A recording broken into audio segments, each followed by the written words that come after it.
It's Sunday evening, June 2nd, 2024, in a suburb north of Minneapolis called Spring Lake Park. A 23-year-old woman pulls into her driveway after a weekend away, and she walks through the front door, and her stepfather is waiting for her. And the look on his face tells her something is very wrong. A woman came to the house, he says, and she used your first name.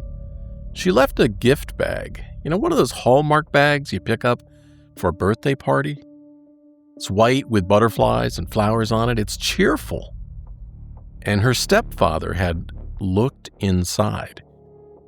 And inside that bag, in $100 bills, $50 bills, and 20s, held together with rubber bands, was $120,000 in cash. And a message.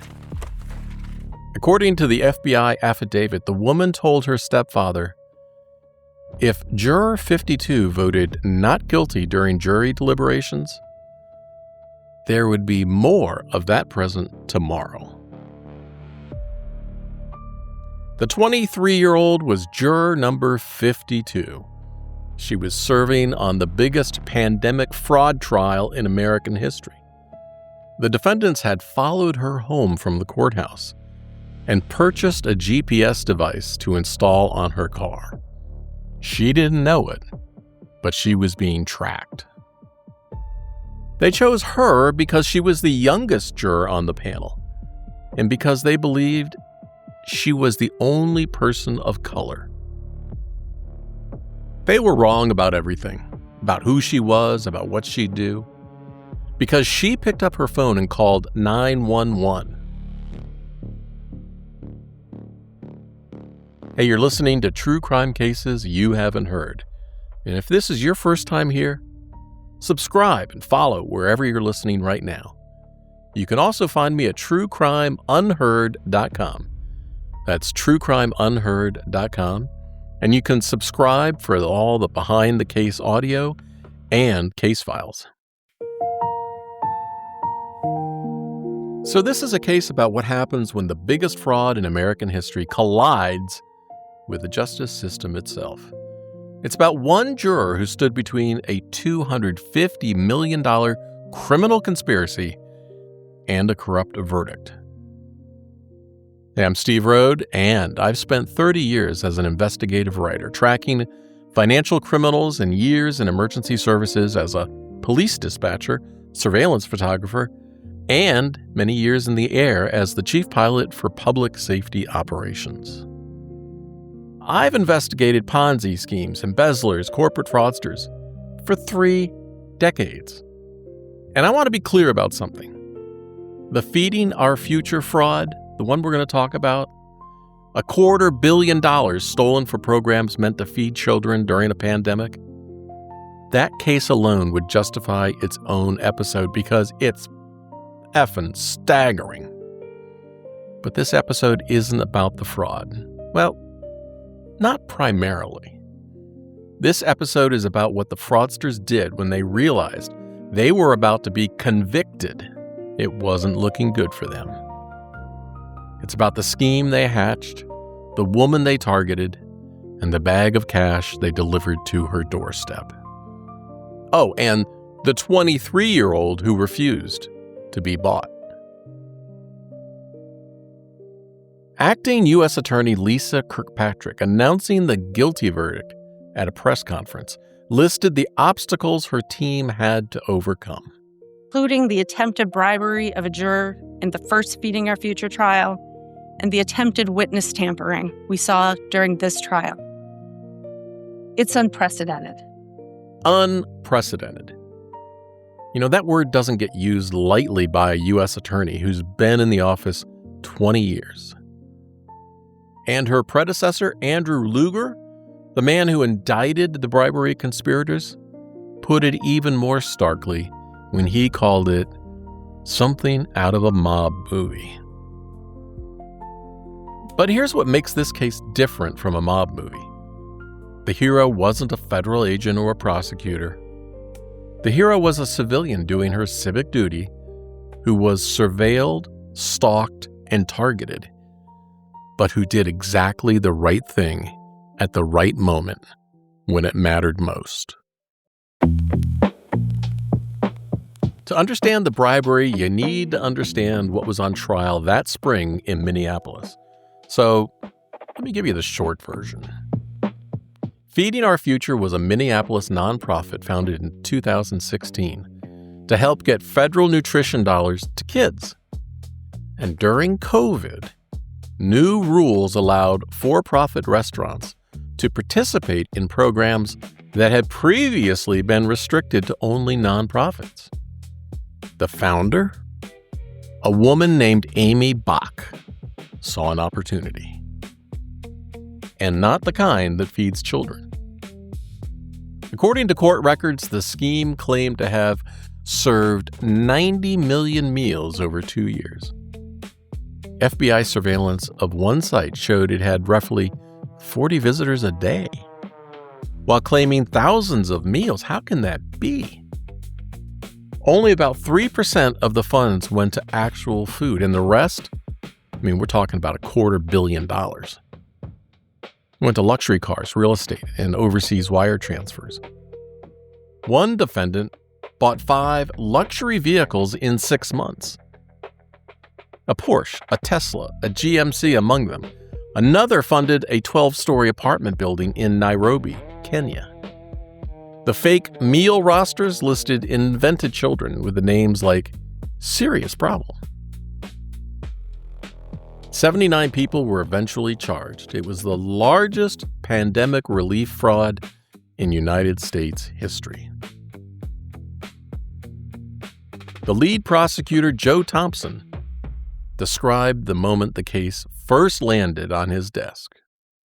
A forensic accountant from the FBI, Pauline Rose, came to me and said she had something for me to look at. What she showed me was staggering. A monumental fraud that was being perpetrated on our state. Something like nothing I'd ever seen before. A brazen and corrupt scheme to take advantage of a program designed to feed needy children. A scheme that took advantage of a global pandemic. A scheme that turned out to be the single largest COVID-19 fraud case in the entire United States of America. By April 22, 2024, the first trial was underway.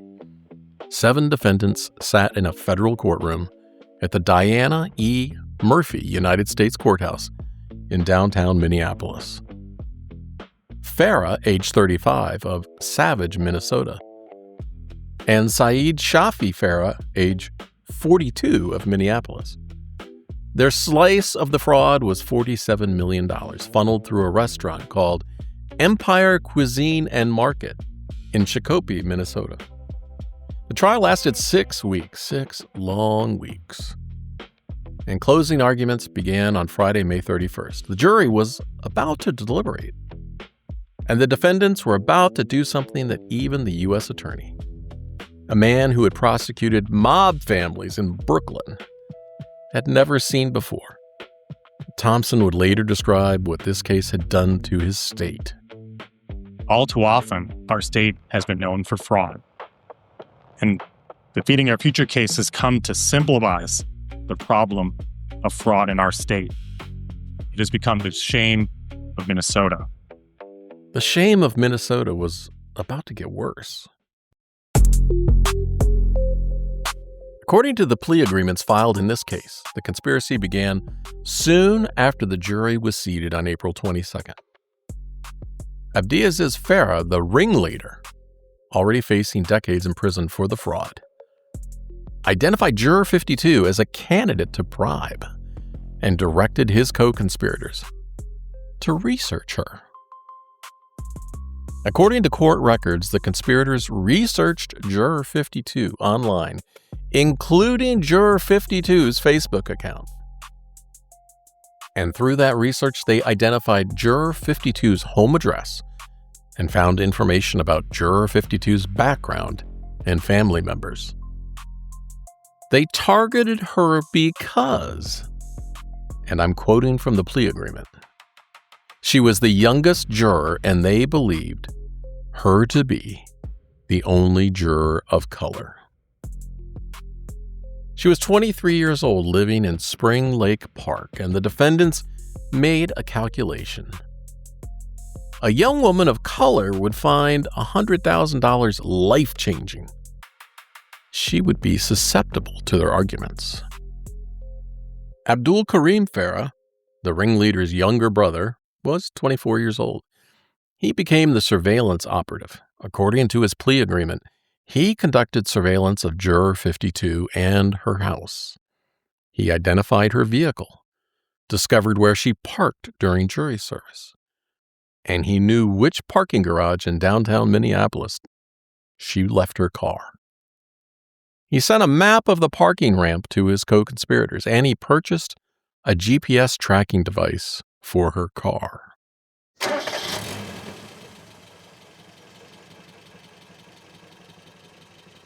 Lugar says they targeted the youngest and only juror of color and started following her. At least 19 times in a 3-day span, the FBI says a suspect vehicle can be traced to Juror 52's Spring Lake Park home. Just think about that. 19 times in 3 days. So I want to pause here, let that sink in. 19 times. A sitting juror in a federal trial was being tracked by GPS, followed from the courthouse, and surveilled at her home by the people whose guilt she was about to judge. And they weren't just trying to buy her vote. No. They were trying to turn her into their advocate on the jury. According to the indictment, the conspirators drafted a written list of instructions for Juror 52. They had a shopping list. The instructions directed her to vote not guilty on all counts for all defendants, and to convince all the remaining jurors to mark not guilty for all defendants on all counts. They compiled a list of arguments to convince other jurors. Arguments designed to exploit race. And the document read, "We are immigrants. They don't respect us." It said the government was prejudiced against people of color. It said people of color and immigrants are being prosecuted for the faults of other people. They wanted her to carry those arguments into the jury room. They weren't just buying a single not guilty vote. No, they were trying to engineer a hung jury by weaponizing racial grievances. But they needed someone to deliver the money and the message, and the person they chose would end up running a con of her own inside of theirs.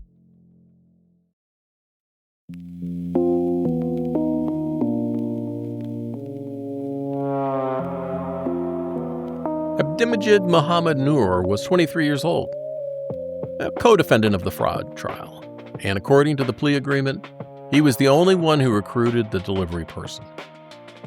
He recruited his girlfriend. Her name was Layden Muhammad Ali, age 31. She lived in Seattle, Washington, 2,500 miles from Minnesota. According to the government's sentencing memorandum, Noor recruited her to help plan and deliver the bribe. She was promised $150,000 in cash for the job. These folks had a lot of money to spread around. On May 17, 2024, Ali flew from Seattle to Minneapolis just to meet Noor and discuss the plan. Then she flew back to Seattle. And then on May 30th, Thursday, the day before closing arguments, she flew to Minneapolis again to execute it. Noor gave her a photograph of Juror 52's car and a map of the parking garage. On Friday, May 31st, the first day of closing arguments at approximately 4:30 p.m., Ali parked near the exit of the parking ramp and waited for 80 minutes. At approximately 5:50 p.m., Juror 52 drove out, and Ali followed her home. According to the government's sentencing memorandum, Ali then continued to surveil Juror 52's home over the ensuing 3 days. 3 days of watching, of learning the routines, the comings and the goings, the house layout, who lived there. But here's where this story takes its unexpected turn. According to her plea agreement, Ali was concerned that the plan would not work and that she would not get paid. So she devised her own scheme, a con inside the con. On June 1st, Saturday evening, Ali called Nur with a fabricated story. She told him she had approached Juror 52 at a bar, that the juror was interested in taking the bribe, that the juror wanted $500,000 for a not guilty verdict, and wanted the money delivered at noon the next day when she'd be home alone. According to the plea agreement, none of that was true. Ladin Ali did not speak with Juror 52, and Juror 52 never, ever agreed to accept a bribe. She had never spoken to the juror, never been in a bar with her, never made contact with her of any kind. The entire story was a lie, designed to inflate the price so Ali could pocket the difference. Nur believed every word. He relayed Ali's account to Abdiaziz Farah, who said, we can gather the bribe money. And the machinery started turning. Hey, let me step outside this story for a moment because I've spent 30 years investigating financial criminals. I told you that. People who build empires on lies. And there's a pattern I've seen over and over. The con never stays contained. When people get away with one fraud, they don't stop. It's in their blood. They escalate. They start to believe they're smarter than the system. The defendants stole $250 million from children's food programs. They bought luxury cars and built apartments in Kenya with money that was supposed to feed kids. And when the system finally caught up with them, when they were sitting in a federal courtroom facing decades in prison, their instinct wasn't remorse. It was to attack the system itself. And then, inside that scheme, the woman they hired to deliver the bribe was running her own con, stealing from the people who hired her to commit a crime. It's fraud all the way down. That's not desperation. That's entitlement. It's the same psychology I've told you about before, and I've seen in every financial criminal who gets caught. They believe the rules don't apply to them. Even the rules of the courtroom, even the rules of their own conspiracy.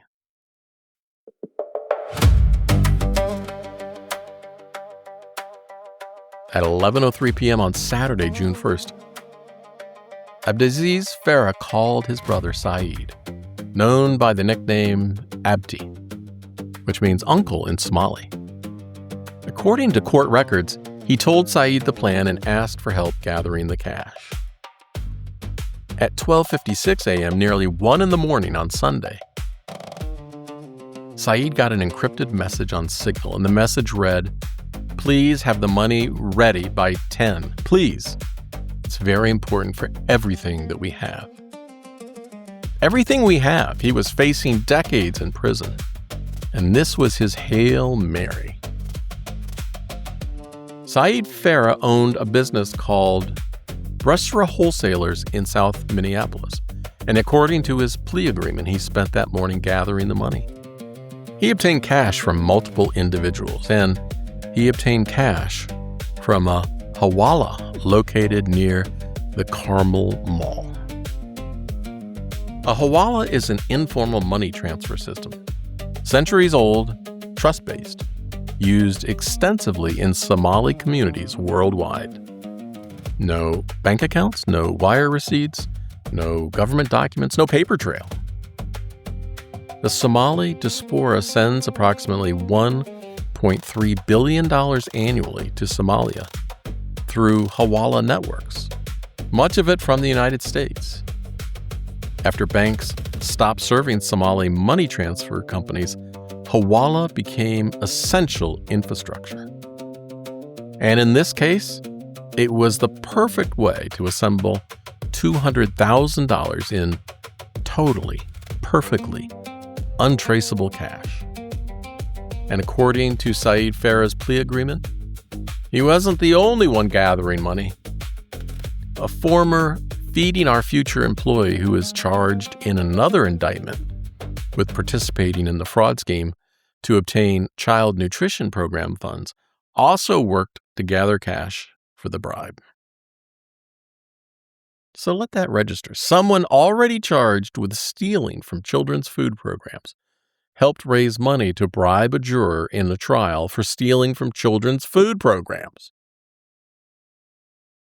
That afternoon, Saeed and Abdulaziz met Nur outside Bushra Wholesalers. According to court records, Saeed brought Nur a cardboard box, and inside, $200,000 in various denominations. Hundreds, 50s, 20s, all gathered hastily from multiple sources. Saeed told Nur to be safe. Be safe. Like he was sending his kid off to school, not handing over a cardboard box of cash for federal crime. Nur drove to a parking lot in Bloomington, Minnesota, and met Laydan Ali. He handed her the box. Ali opened it, took out the cash, and placed it in one of 2 Hallmark gift bags she purchased. White with butterflies and flowers, beautiful and pretty. And she left the cardboard box and the second unused gift bag in Nur's car. But Ali didn't put all $200,000 in the bag. According to her plea agreement, she kept $80,000 for herself. The bag woman was stealing from the people who hired her to deliver the bribe. And those leftover items in Nur's car, the empty cardboard box, the second Hallmark bag, would later become evidence.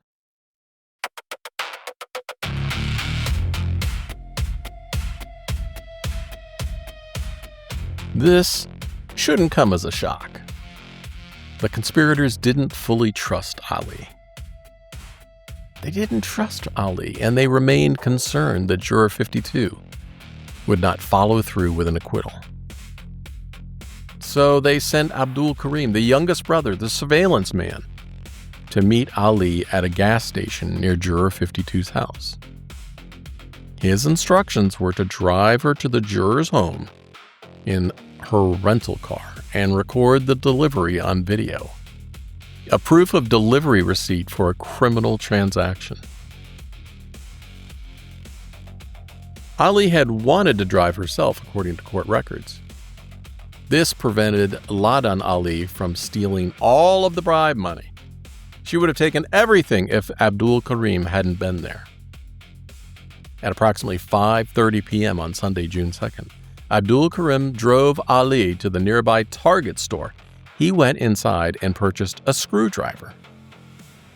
Then in the parking lot, he used it to remove the license plates from Ali's rental car, a Mazda, so it couldn't be identified at the juror's house. Target's surveillance cameras captured the purchase, and then they waited, and the delivery was planned for the evening. At approximately 8:50 p.m., the last light of a Minneapolis summer evening fading from the sky, Abdul Karim drove Ali to Juror 52's home in Spring Lake Park. Ali stepped out of the plateless rental car, carrying the Hallmark gift bag. Only problem, Juror 52 wasn't home. Her stepfather answered the door. Ali used Juror 52's first name, and according to the FBI affidavit, she told the stepfather, "This is a present for Juror 52." And that if Juror 52 voted not guilty during jury deliberations, There would be more of that present tomorrow. She handed over the bag. Inside, $120,000 in $100, $50, and $20 bills, held together with rubber bands. And after the woman left, the stepfather took a peek inside the bag and saw what the FBI affidavit describes as a substantial amount of cash in various dollar denominations. Abdul Karim filmed the entire delivery from the car with his cell phone. And according to the government's sentencing memorandum, the video shows Laden approach the front door and hand a bag containing the bribery payments to Juror 52's stepfather. He then sent the video via Signal. At approximately 9 p.m., there was a text, and it said, "Still posted outside of the house, Abdi." Still posted outside. Someone was still watching the juror's home after the delivery. Still surveilling, still waiting. Then at approximately 10:18 p.m., Abdiaziz forwarded the delivery video to Saeed with a 5-word message that would become one of the most damning pieces of evidence in the case. "Watch and delete, Abdi." When Juror 52 rolled up and arrived at home that evening, and her stepfather told her what had happened, who had come to the door, what she'd said, and what was inside the bag, the 23-year-old did something that prosecutors, judges, and law enforcement would later call just heroic. She didn't hesitate. She didn't deliberate. She didn't have to be persuaded. She didn't count the money. She called 911. Spring Lake Park police responded. They took custody of the Hallmark gift bag and approximately $120,000 in cash, and federal authorities were contacted immediately. Think about what the defendants had invested in this woman.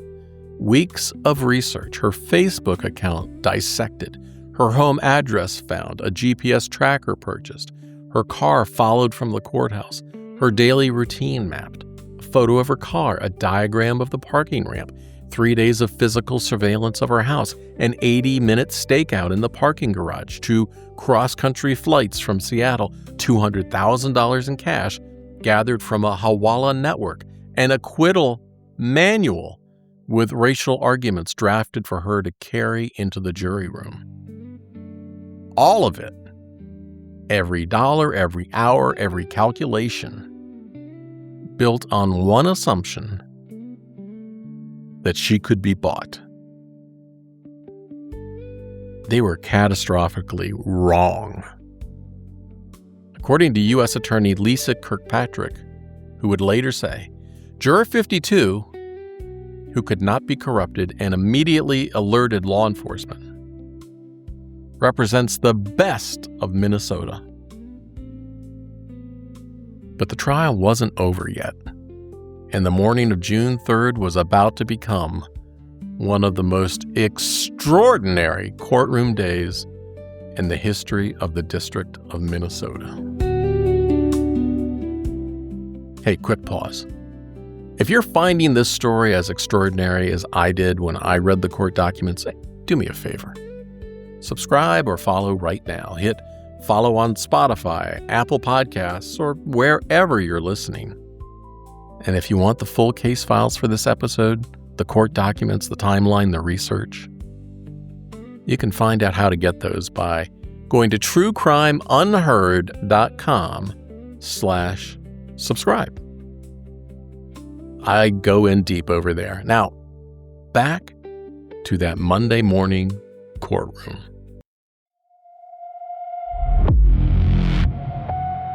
So here we are. It's Monday morning. Jurors arrive at 8:45 a.m. at the Diana Murphy Courthouse for what they expect to be a normal day of jury service. But something's wrong. Juror 52 is not there. no explanation is given. A fellow juror identified in media reports as Juror 17 later described the moment publicly. Yeah, Monday morning we all show up for jury duty in the jury room at 8:45 as planned. And what was unusual was that Juror 52 wasn't there. The judge interviewed each juror individually, asking if anyone had been contacted about the trial. She then dismissed Juror 52 from the panel for her safety, and she would later describe the young woman as terrified.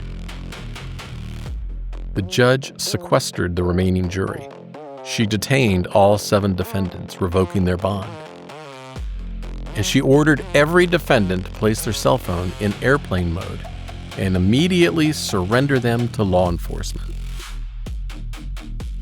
Now, what happened next is one of the most audacious acts of courtroom obstruction I've ever encountered in 30 years of doing this stuff. An FBI agent had been sitting in that courtroom for the entire 6-week trial. He knew these defendants. He'd watched their body language, their rhythms, their tells. And that morning, according to the FBI affidavit, the agent observed Abdiaziz Farah, who appeared to be nervous, which was in contrast to his notably laid-back manner throughout the preceding 6 weeks of the trial. Notably laid back, for 6 weeks, while his freedom hung in the balance. He projected calm, confidence, and the demeanor of a man who believed he had a card left to play. And now that card had been discovered, and the FBI agent was watching him fall apart. The agent observed him continue to use his phone for what appeared to be longer than necessary to place the phone in airplane mode. When agents later examined the phone, they found the screen displaying, according to the FBI affidavit, factory settings as if it was a brand new phone being set up for the first time.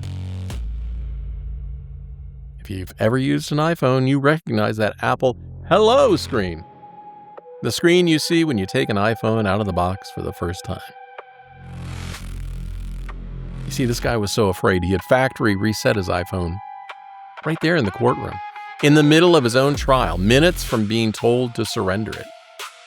With federal agents watching, with a judge on the bench, with prosecutors feet away, he wiped every message, every photo, every piece of evidence, including the video of the bribe delivery, the signal conversations, and the encrypted instructions. He wasn't the only one destroying evidence. Abdul Karim uninstalled and deleted Signal from his phone. Noor deleted the bribery video and the Signal app. Saeed Farah deleted the video from his iPhone. But it was too late. Ali's fingerprints were on the Hallmark bag. Co-conspirators would cooperate, and the video had already been forwarded, and the 911 call had already been made. Assistant U.S. Attorney Joe Thompson told the court that day, "This is outrageous behavior. This is stuff that happens in mob movies." And when U.S. Attorney Andrew Luger announced the bribery indictments 3 weeks later, he went even further. This is more than just a mob movie. This is a chilling attack on our system of justice. A chilling attack on our system of justice from a man who prosecuted the 5 families in Brooklyn. I need to talk about Juror 52 for a moment. Not the legal significance of what she did. That's obvious. I want to talk about the human significance. I was a police dispatcher for 2 years. I took 911 calls from people in crisis, and I can tell you, the decision to pick up the phone and call isn't always as simple as it sounds. Fear makes people freeze. Confusion makes people delay, and self-interest makes people rationalize. This was a 23-year-old woman. She came home to find out that someone had delivered a bag with $120,000 in cash to her family's house. Someone who knew her first name, who knew where she lived, who had been watching her for days. This was not just a legal case. This was a personal safety crisis. These people know your address. They know your schedule. They've been following you. And the implicit message behind every bribe is the same. If money doesn't work, something else might. She called 911 immediately, no hesitation. That takes a kind of moral clarity that most people never get tested on. And when they do, not everyone passes, but she did.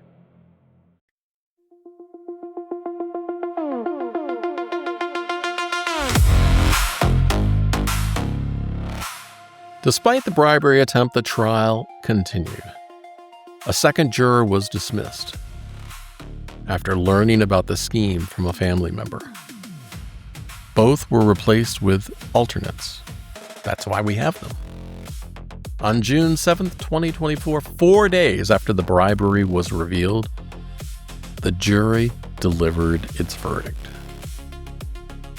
5 hours of deliberation for a 6-week trial. KARE 11 put it in perspective. Yeah, it was extremely fast. 5 hours of deliberation for 5 weeks of testimony, just 1 hour for each week of testimony they heard. But it's a clear sign that it was not a difficult case for them. The evidence was overwhelming, and they just didn't fight over it at all. They all were on the same page and came back with a verdict right after lunch. And the lead prosecutor agreed. The fact that they returned a verdict so quickly after such a long trial, I think speaks volumes as to the job the team did. And frankly, the amount of evidence against the defendants and how awful the fraud scheme was. 5 of the 7 defendants guilty. Abdiaziz Farah, the notably laid-back man who had factory reset his phone in front of the FBI, convicted on 23 of 24 counts. And Abdimajid Noor, convicted on 10 of 13. 2 defendants were acquitted. One of them, Saeed Farah, the brother, the man who gathered $200,000 from a hawala near the Carmel Mall, the man who carried a cardboard box of cash out to a car, the man who received the delivery video and the message, "Watch and delete, Abdi." The jury had found him not guilty of fraud. And here is perhaps the most extraordinary irony in this entire case. Saeed Farah, the one brother the jury acquitted, would be indicted weeks later for the very bribery scheme that was supposed to secure his freedom. He won his fraud trial on the merits, legitimately. And then he lost everything to the crime he committed trying to fix a trial he was going to win anyway. The jurors, by the way, didn't learn about the bribery attempt until after they had rendered their verdict. Juror 17 recalled, "It would not make any sense until after we rendered our verdict, and then we were told what happened." And then, learning for the first time what Juror 52 had done, he said, "The significance of Juror 52's integrity, to say no, I'm not going to accept your bribe. I'm going to be a woman of integrity." The bribery failed completely. The jury convicted on all the merits, and the scheme designed to corrupt the trial became its own separate prosecution. All 5 conspirators were indicted on June 25th, 2024, on charges including conspiracy to bribe a juror, bribery of a juror, and corruptly influencing a juror. Abdiaziz Farah alone faced an additional count of obstruction of justice for the phone factory reset. Not looking too smart now, is it? One by one, they pleaded guilty. Nur went first, July 23, 2024, barely a month after indictment. He told the court, "I want to get on the right path."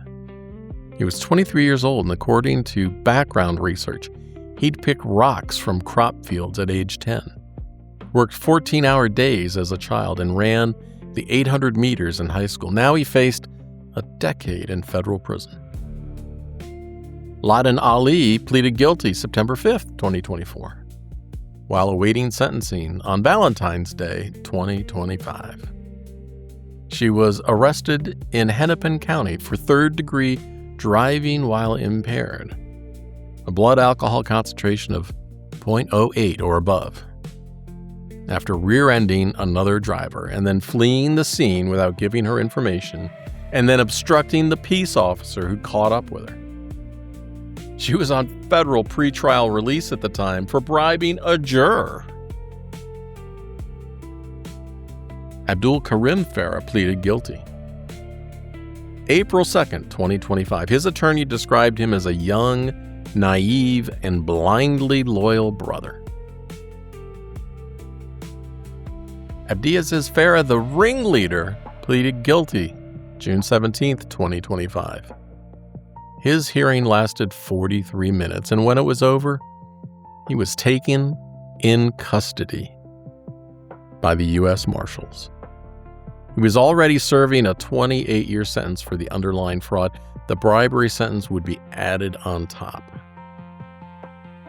And Saeed Farah, acquitted of fraud, guilty of bribery, pleaded guilty last on August 21st, the fifth and final defendant.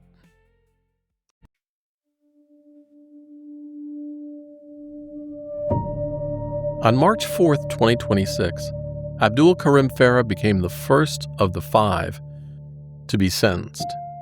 His defense attorney painted a portrait of a young man who should never have been in that courtroom. No, it's a miscarriage of justice. According to the sentencing memorandum, Abdul Karim was born in Minneapolis in November 2000.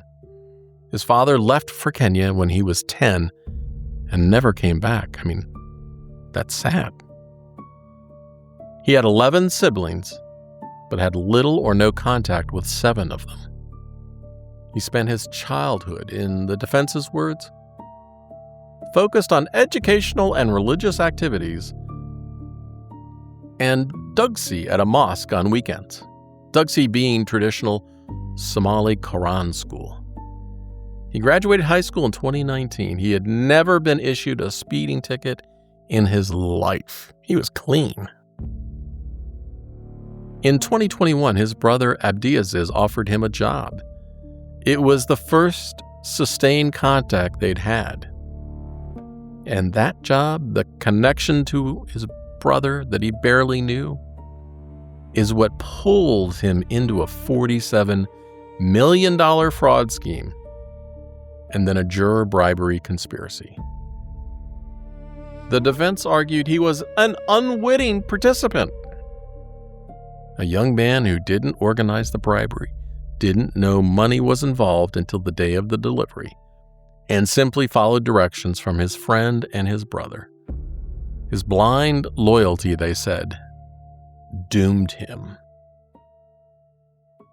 They asked for time served, roughly 16 months, in the county jail, which the defense described as hard time. A 6-foot by 8-foot cell, absolutely no exposure to the sun or fresh air, frequent jail-wide lockdowns lasting days. You know, the government saw it differently. The sentencing memorandum called his crime profoundly serious.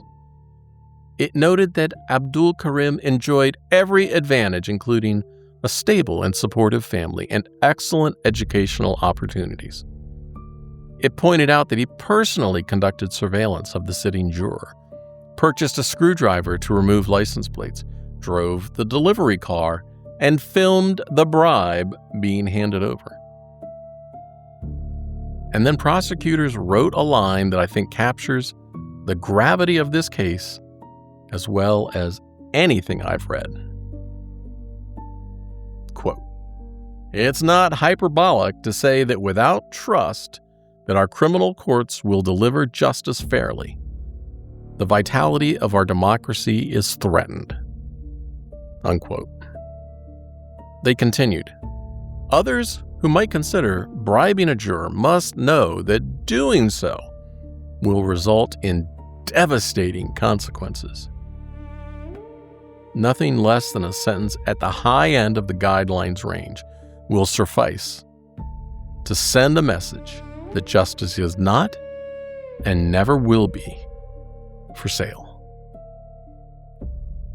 They requested 57 months, and the average sentence for defendants with the same offense level and criminal history over the past 4 years was 29 months, and the government wanted nearly double.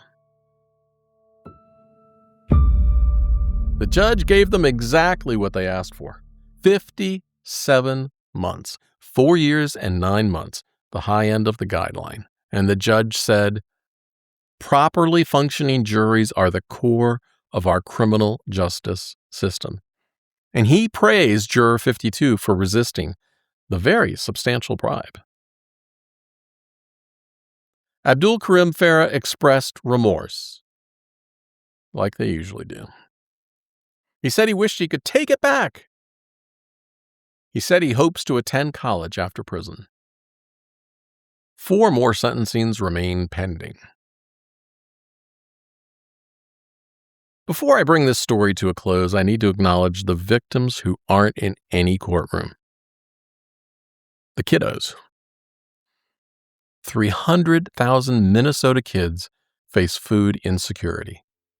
The $250 million stolen through Feeding Our Future, that was money that was supposed to feed them. Could have funded weekend meal programs in every Minnesota school for 8 years. Weekend meal demand in Minnesota increased 34% in the 2024-2025 school year alone.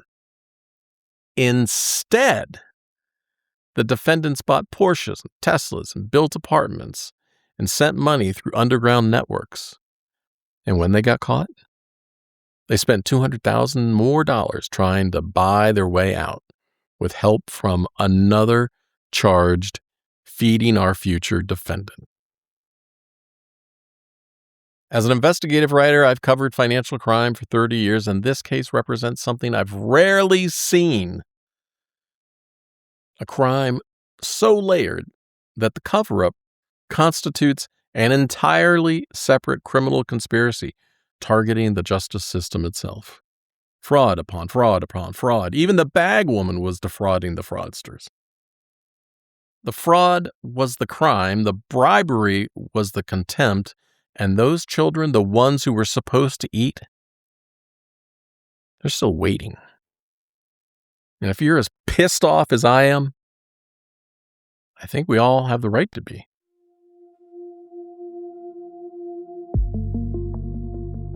As of this recording, here's where the Feeding Our Future juror bribery case stands.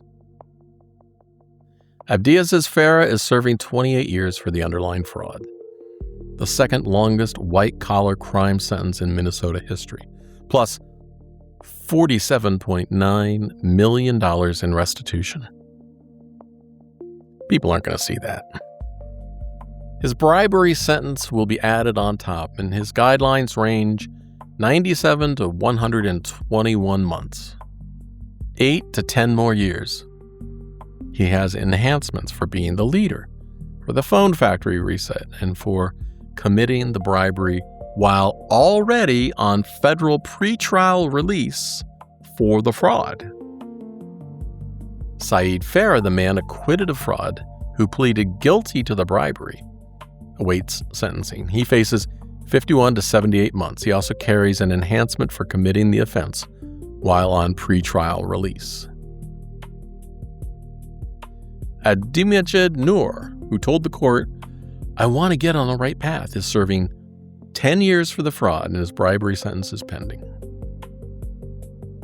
Ladan Ali, the woman from Seattle who fabricated a bar meeting stole $80,000 of the bribe money, and got arrested for drunk driving on Valentine's Day, awaits sentencing. She faces 57 to 71 months. Abdul Karim Farah is serving 57 months. Amy Bach, the founder of Feeding Our Future, who orchestrated the original $250 million fraud, was convicted on all 7 counts in March 2025. Her sentencing is still scheduled. And then there's a detail that speaks to the larger forces swirling around this case. In January 2026, all 4 original prosecutors who built this bribery case, including Joseph Thompson, who had risen to acting U.S. Attorney, resigned from the Minnesota U.S. Attorney's Office.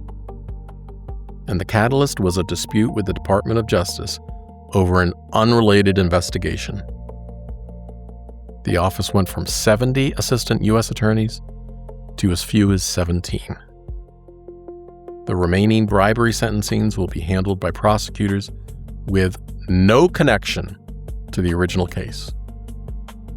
The system that brought this case to justice is itself under internal strain.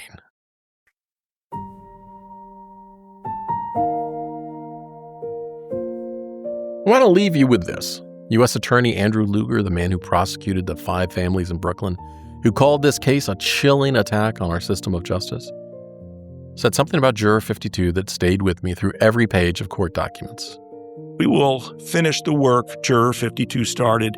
We will bring these defendants to justice. She made a difference. Hopefully, today's verdict will help turn the page on this awful chapter in our state's history. Kirkpatrick called her the best of Minnesota, and Luger called her the true hero of this story. And he's right. In a case defined by audacity, a $250 million fraud, a bribery scheme hatched inside a federal courtroom, a phone factory reset in front of a judge, and a bagwoman who stole from her own co-conspirators, an ex-girlfriend recruited to deliver a bribe, a screwdriver purchased at Target to remove license plates, a cardboard box of cash from an underground money network. The most remarkable thing that happened was also the simplest. A 23-year-old woman came home. Her stepfather told her what happened, and she called 911. She wasn't trained for this. She wasn't a federal agent or a prosecutor or a judge. She was a citizen doing her civic duty.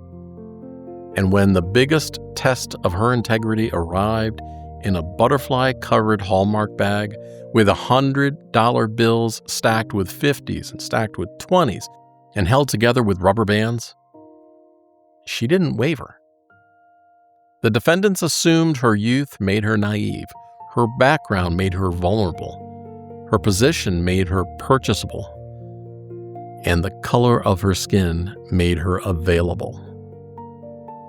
She proved them wrong about all of it. Juror 52, who could not be corrupted and immediately alerted law enforcement, actually does represent the best of Minnesota, and maybe the best of all of us.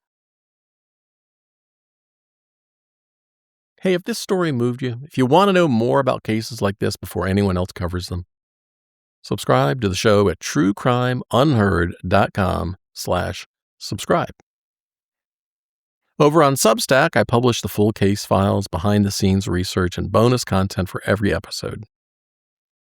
So go to truecrimeunheard.com/subscribe. And if you've been listening for a while and haven't left a rating yet, what the hell's wrong with you?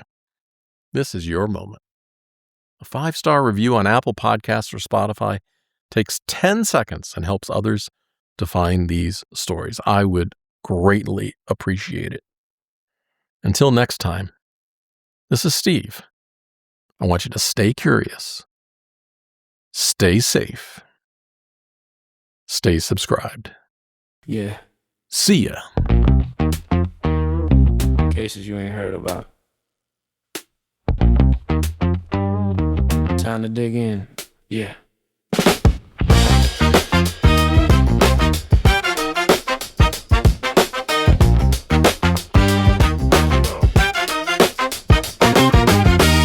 Folders full of federal files, court documents stacked for miles.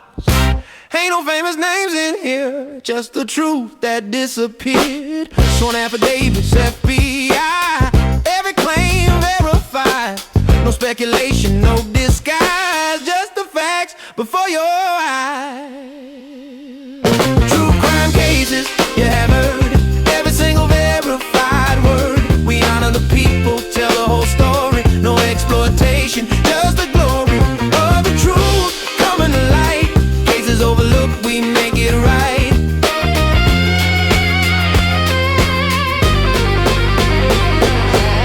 Victims ain't just plot devices, not just names, not just crisis.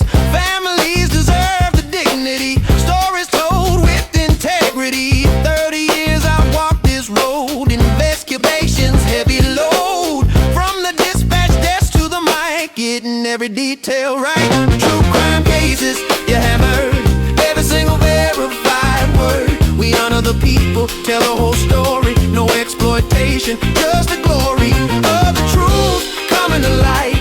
Cases overlooked, we make it right.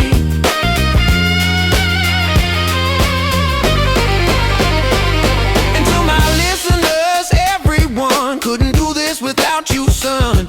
You're the reason that I dig every case, small or big. This community we've made, truth and dignity displayed. Court documents don't lie,